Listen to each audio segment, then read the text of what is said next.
Readers and viewers of Embassy Direct, we are today in the pleasant presence of Her Excellency, Swiss Ambassador to South Africa, Helene Budliger Artieda. How are you today, Ambassador? I'm very well, Rodrigo. Thank you very much for hosting me at Embassy Direct. It's a pleasure always to have countries like Switzerland represented.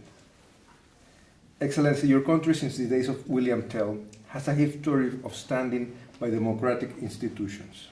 What is the Swiss stance toward this resurgence of South Africa after the years of oppression under apartheid?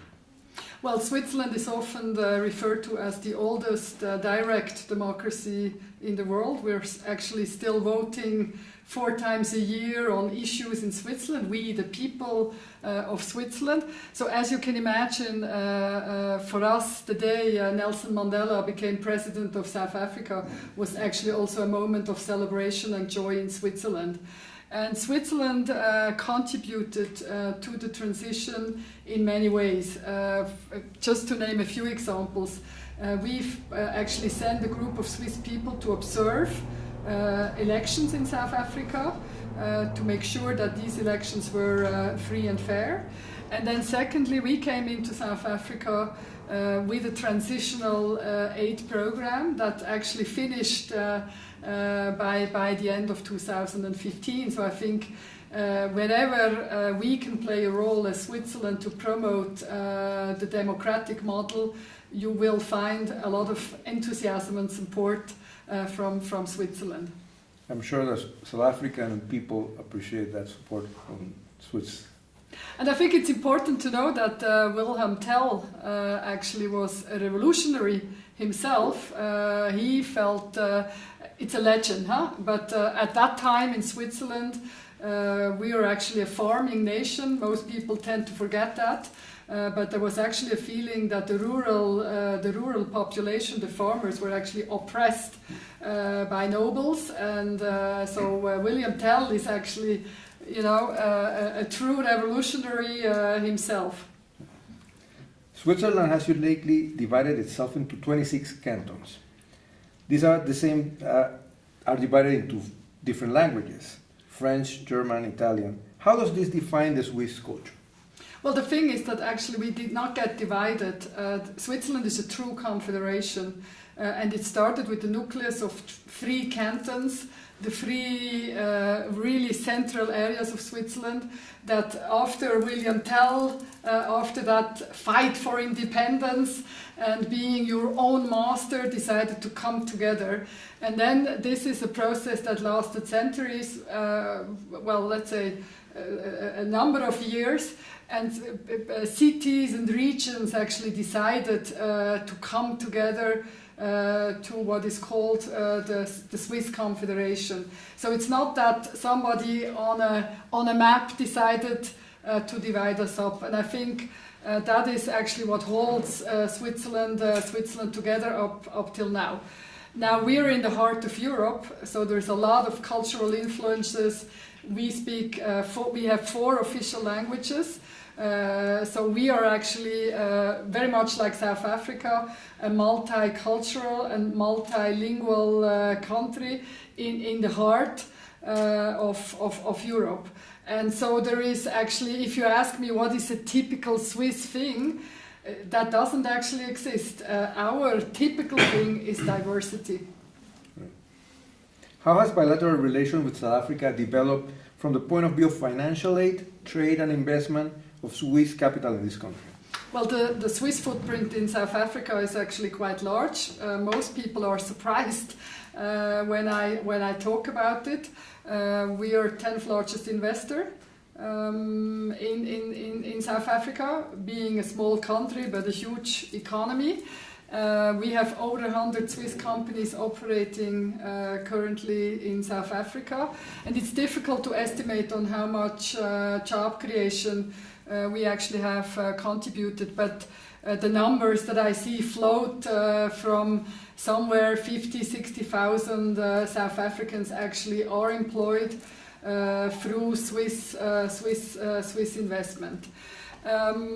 We are large when it comes to touristic numbers as well, even though again we're only 8 million, but we love to travel. So I'm told by the Department of Tourism that we rank 11th, and the trend is actually going up. So Swiss people really love to come to South Africa, and as you know, tourism actually is an excellent sector for South Africa. It's growing, it's labor intensive, it's good jobs, and so I think we heavily contribute as well through tourism. We're sixth largest donor, even though that our transitional aid stopped back in 2015. We run an economic development program. So it's not your traditional cooperation where you fight poverty and try to grant access to health and education. It's really an economic cooperation. So what we're trying to do through our assistance is to unlock the great economic potential of South Africa. There are 10,000 Swiss living in the region, which is again for us huge. This is the largest community on African soil. We have a science and technology program. I don't want to be too long, but there, for example, we train South African entrepreneurs. We have, together with South Africa, a business development program. We estimate that roughly 800, 900 South African entrepreneurs have gone through our program. Some have become very successful. So there is a huge interest, I think, both ways between Switzerland and South Africa. And for me as an ambassador, it's an interesting mandate because it's rather it's broad-based. So it's not just, you know, I'm not just standing here to defend Swiss interests, but it's a true partnership that actually goes both ways. The Swiss Federation is renowned for the manufacture of high-quality chocolates, cheese, and clocks. How this was accomplished, and are there any other products that you can shortlist for us? Sure. So Switzerland has been ranked now several years by the World Economic Forum to be the most innovative country. And this is actually a question I get a lot. Why is Switzerland so successful in innovation? Well, it's actually a rather simple answer. It's difficult to copy. It's not a recipe, you know, like a cooking recipe, but the reason is actually rather simple to explain. You look at Switzerland again, a small country, a mountain area, no land. I mean, and limited land. Sometimes, you know, you have to do agriculture on a slope like that, so that's actually quite difficult. No, if you dig a hole in Switzerland, you will not find anything so no commodities. I think the only commodity which becomes more and more crucial is water. We're the water castle of Europe. But if you look back, when we were a rural society, parents still would have 8, 9, 10 children. But I mean, there's no land to be divided so that all the sons, the daughters, you know, would be married off. But there is not enough space so that each son then could, on his term, really live off the land. So that pushed people fairly early on into cities and into factories and into learning a trade. And some migrated, by the way, also here to the Southern African region. So for us, there was no other option than to be innovative and to actually also be open to migrants. The watch industry, actually, we kind of inherited from the French. The Huguenots were actually very good at watchmaking, and since they had no home any longer in France, came to Franschhoek. In Cape Town, in the Western Cape region, but also came to the Swiss Jura and brought the watchmaking trade into Switzerland, where it then was refined. So for us, innovating was a matter of survival. So you asked me other examples. I mean, there are tons of examples. Switzerland is the country that per capita registered more patents than any other country. Some of the innovations I don't even understand. I mean, we have here a company in South Africa called Blaser Lubricants.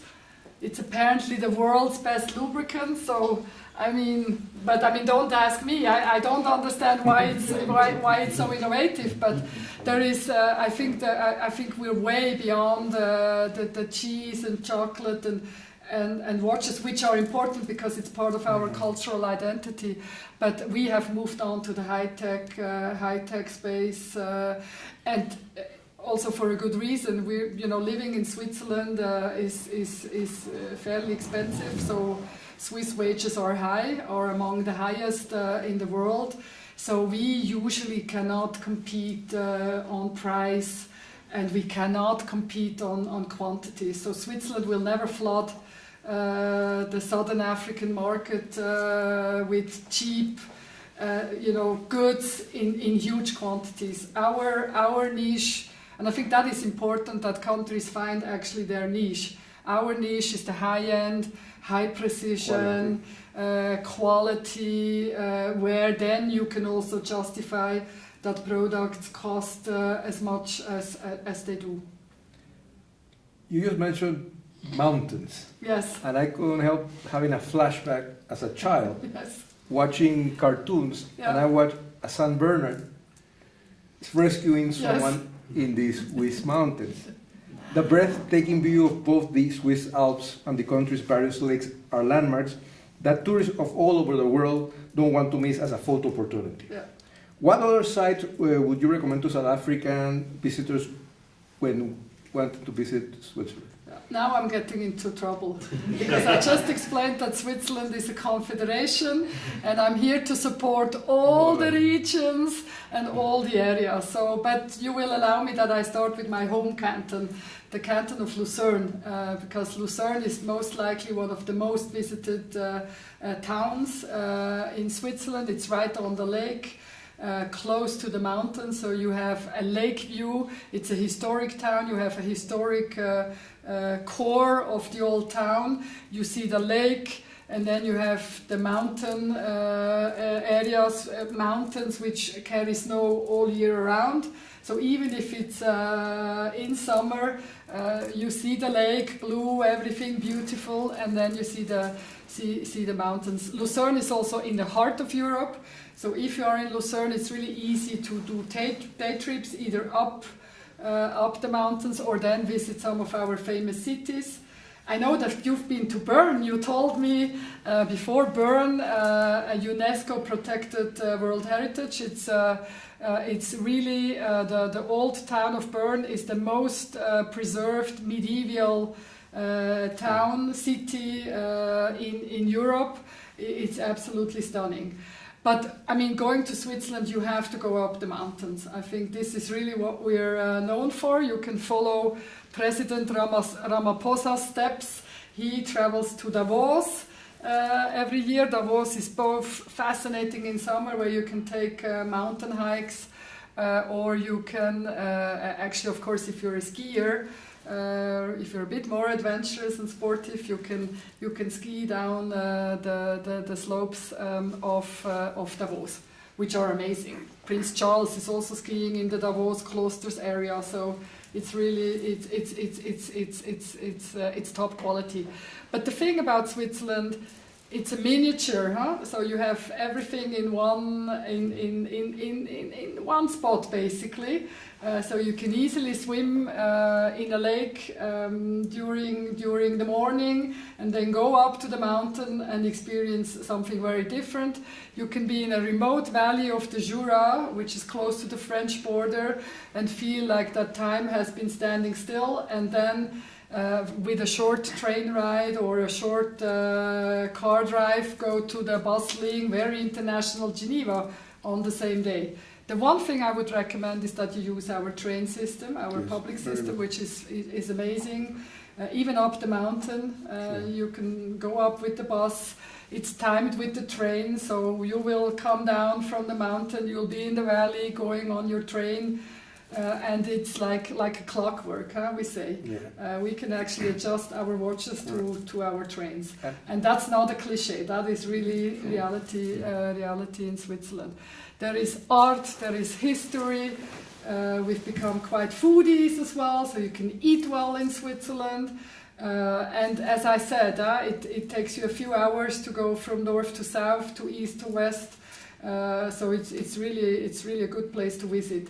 And I must say, we also, if afterwards, since we're in the heart of Europe, you want to go and visit our neighboring countries, that's also fine. We're not jealous.